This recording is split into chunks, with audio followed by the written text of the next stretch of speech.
رفتم به طبیب جان، گفتم که ببین دستم، هم بیدل و بیمارم، هم عاشق و سرمستم، 100 گونه خلل دارم، ای کاش یکی بود، با این همه علتها در شنقصه پیوستم.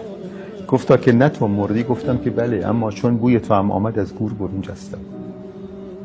آن صورت روحانی، وان مشرق یزدانی، وان یوسف کنعانی که از وی کف خود خستم، خوش خوش بر من آمد، دستی به دلم برزد.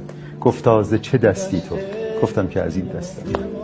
امیدوارم اون یوسف کنعانی، آن مشرق یزدانی سراغ همه بیاد، دلها رو بیدار بکنه، با آرامش برسونه به کشف اون ساحت سوم وجودی انسان که قلبشه، کمک بکنه تا بلکه به هر حال به همدیگه رحم کنیم، همدیگه رو دوست داشته باشیم و به طبیب جان بریم. طبیب جسم هم هست، اما ما نیاز به طبیب جان هم داریم.